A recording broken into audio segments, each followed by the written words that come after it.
All right, next question. I just had a baby and I'm concerned about the rise of RSV. My family gets mad when I won't let them hold her. What can I do to keep her safe? Your family doesn't get a vote. They don't get a vote. And first time baby was, I'll just say anxiety, even though that's not clinically accurate. Just the anxiousness you get about cleanliness. Am I doing this right? Is this the right diaper? Or is microplastics going to get in my baby? And is the pollution going to do this? And what about it? That's completely normal. And so what I know about me is when I get worked up about something, I get really emotional about something. And when I get emotional about something, neurologically, I don't make good choices. And so one of my life's goals is to have a person. Just today, I called a friend who's a banker who I love and I trust. And I said, I'm having a challenge with a financial decision I'm going to make. And you are going to get the final decision. And he said, go for it. Because he knows this is how I operate. And I trust him implicitly.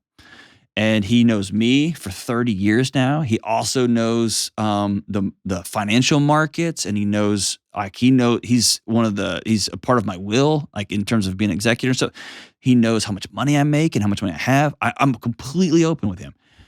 And I said, hey, what should I do about this? And he said, I would do this. That's what I'm going to do because I've outsourced that decision. So I tell you that to tell you one of my goals is to have a guy. Have a woman who's brilliant at a thing. Have a man who's brilliant at a thing. And so when you find yourself getting anxious about your new baby, have one or two friends. Someone may be a nurse practitioner. Somebody may be a neonatal nurse. Not everybody's got access to that. So have a doctor that you can call. Hey, I'm really worried about this. Is it okay to let my family hold my baby? Because I'm going to outsource those decisions that make me extra emotional. I did that with COVID and with all the vaccines and all the drama.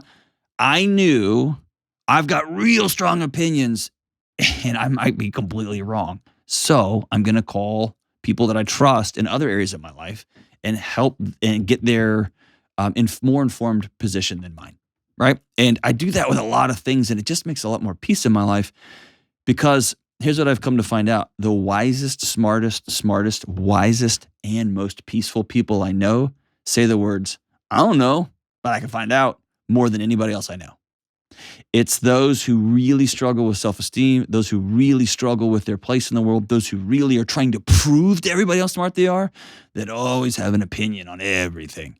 And I know that's ironic because I got a show where I'm always telling my opinion, but if you know me just hanging out, I don't know. I don't know. What do you think? I don't know. And I just think that's the sign of true wisdom. So if you're struggling with the rise of RSV in a new baby, have a medical professional who knows what they're talking about that you trust and ask them. Then if they say, yeah, it's so okay for your family to hold your baby. Then when you hand your baby over, feel that anxiousness. My body's trying to protect me and my baby. And then exhale. That baby's going to be all right, probably. And also know this. Having a baby is scary because something could happen. You got to always hold that. That could happen. It could. And trying to be a parent that prevents everything ever from ever happening to your kid is that's a miserable life for you and that child. And so we're not going to not have caution. We're not going to be moronic, but also we're going to open our hands, right? Call a doctor, call your friend. And let's get some good information. And if it's not safe to let your parents or family hold the baby, we're going to say, no, thank you.